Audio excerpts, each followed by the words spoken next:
Donc là, ma petite Smarty, nous allons aborder les algorithmes en commençant par les cas de la vie courante, ces cas que nous exécutons sans nous rendre compte le plus souvent que nous exécutons réellement un algorithme. Ça promet d'être passionnant, mon Pacalou. Oui, n'est-ce pas?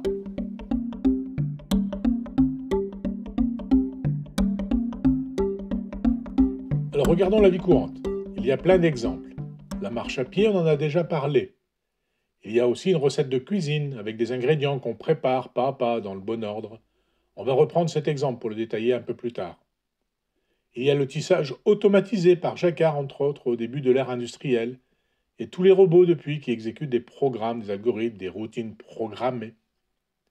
C'est aussi la résolution d'un casse-tête. Le Rubik's Cube, tiens, par exemple, dans ma jeunesse, qui m'a bien pris la tête. Parle pour toi, mon Pacalou. Mais si, toi aussi, tu as joué au Rubik's Cube pour le croquer et le démonter. Ah bon? Oui, oui, Sainte Smarty. Bon, et puis il y a aussi un coup de golf, comme on l'a déjà vu également, la réflexion, la préparation et enfin l'exécution du swing. Et au tennis de table aussi, mon Pacalou. Mais oui, là au tennis de table, la différence, c'est que la partie de l'algorithme, réflexion et préparation, s'exécute totalement par réflexe, à force d'habitude et d'entraînement. Et puis il y a à l'hôpital ou chez le médecin, le jugement clinique, le diagnostic pour mieux trouver nos pathologies et définir les meilleurs traitements. Et un traitement qu'on prend ensuite, matin, midi, soir, encore un autre algorithme. Ben moi, mon algorithme croquette, c'est que le soir. Oui, oui, en effet. Et puis c'est suffisant, principe de rendement, souviens-toi. Regarde aussi le code juridique, la loi, qui est l'ensemble des procédures applicables à un ensemble de cas prédéfinis. Cela permet de rendre une justice normée et répétitive, donc la plus équitable possible. Et puis depuis assez récemment, il y a ce qu'on appelle l'intelligence artificielle, qui n'a d'intelligence que le nom d'ailleurs. Ce sont juste des algorithmes, complexes certes, et qui traitent des énormes quantités de données, certes encore.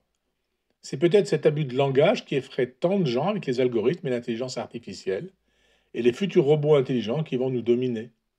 Bref, ma petite Smarty, l'algorithme, c'est la vie. Ok, ok, je commence à voir poindre un ray de lumière, mon Pacalou. Mais enfin, dire que c'est la vie quand même, mon Pacalou, tu pousses un peu, non? Non, non, ma petite Smarty, l'algo, c'est la vie. À commencer par le miracle de la vie elle-même. On commence à décoder son fonctionnement de manière assez précise, la manière dont les animaux, dont l'homme, dont tout le vivant se reproduisent, évoluent, etc. Et même le non-vivant, avec toutes les particules qui ont été créées dans les soleils. Si on décode, c'est plus un miracle, mon Pacalou. Mais si, là encore, pour moi, c'est un miracle. Le miracle, c'est que tout ça existe plutôt que non. Oh là là, on commence à philosopher là. Oui, oui, tu as raison. Alors revenons à nos algorithmes. Prenons un algorithme simple de la vie courante. L'exécution d'une recette de cuisine, c'est simple. Il suffit d'exécuter les opérations dans l'ordre indiqué. Au vu de ta dernière blanquette de veau, je serais passé affirmatif, mon Pacalou. L'algorithme est simple, je maintiens, Smarty. Mais bien l'exécuter demande du talent, certes, mais aussi et surtout beaucoup de travail, de répétition, d'abnégation pour bien l'exécuter de manière répétitive, qualitative. Reprenons donc la définition de l'algorithme appliquée à une recette de cuisine. Un algorithme est une suite finie, non ambiguë d'instructions et d'opérations permettant de résoudre une classe de problèmes. Donc là, en cuisine, aucun doute. On vérifie d'abord que l'on a bien tous les ingrédients et tous les ustensiles. Et s'il en manque, mon Pacalou? Eh bien, c'est simple toujours. Application d'un autre algorithme appelé Allons faire les courses. Ou alors un algorithme style Changement de recette, faisons des œufs sur le plat. Oui, ben allons faire les courses, hein. Cela va me dégourdir les pattes, mon Pacalou. Allez, si tu veux, Smarty, allons-y. Bien, maintenant que nous sommes revenus des courses, attaquons la recette proprement dite. Appliquons pas à pas ce qui est écrit. Mélanger ceci avec cela, faire fondre tel ingrédient, préchauffer le four, etc., etc. Nous avons bien là une suite finie, donc qui s'arrête, d'opérations culinaires et qui me permettent de résoudre la classe de problèmes, faire une recette. C'est bien inventé, mon Pacalou, mais qui l'a inventé cette recette? Eh bien voilà où se niche l'intelligence, la vraie selon moi. À un moment, quelqu'un a une idée pour faire quelque chose que personne n'avait jamais fait avant.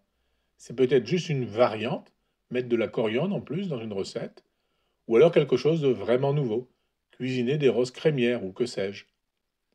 Tout le monde ou presque tout le monde apprend et sait écrire. Mais l'intelligence, on la trouve dans les bons romans ou les poèmes de génie tels que Hugo, Ronsard et tant d'autres. Tout le monde sait compter.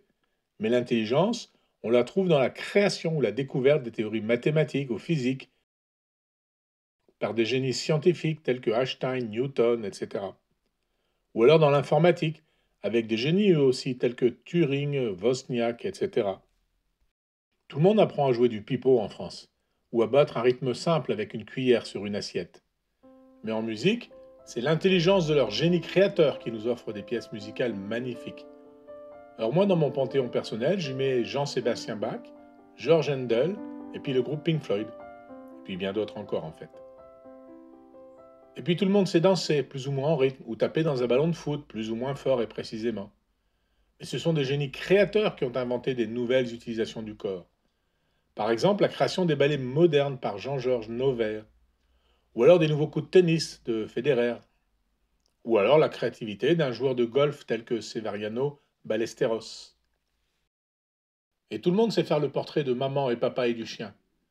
Mais il y a l'intelligence des peintres tels que Van Gogh, Monet, Picasso, ou alors des sculpteurs tels Rodin, Giacometti, Louise Bourgeois, qui nous ont légué des œuvres novatrices et magnifiques. Et puis tout le monde dans sa vie a su rassembler ses amis pour une soirée jeu, ou organiser un voyage familial, toute escale comprise. Et puis il y a l'intelligence des leaders, ceux qui entraînent tout le monde, tels Gandhi, Luther King, ou alors ceux qui savent créer et faire fonctionner des organisations complexes, telles que Bonaparte, le Code civil, qui s'applique encore aujourd'hui en France. Et puis tout le monde est capable de contempler un coucher de soleil en paix ou en réfléchissant sur sa vie, son œuvre. Et il y a ces champions de la zénitude, de l'introspection pour mieux se comprendre et se diriger dans la vie. En un mot, l'intelligence des Freud, le Dalai Lama. Donc je résume, mon pacalou. Il y a plein de formes d'intelligence, mais les algorithmes, ce n'est pas intelligent, c'est ça? Oui, c'est ce que je crois. Il faut être intelligent pour en créer un. Il faut être intelligent pour surmonter des difficultés. Il manque de la coriandre, tiens, je mets du basilic, hop. Mais l'exécution n'est qu'affaire de travail et de persévérance. Le travail est essentiel, comprends bien. La pugnacité, ne jamais laisser tomber. Mais là n'est pas l'intelligence. Alors nous allons étudier, donc travailler sur comment créer et optimiser les algorithmes. Et rendez-vous dans la prochaine vignette.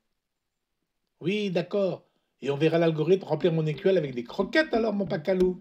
Mais oui, pourquoi pas. Ok, je t'attends en tournant.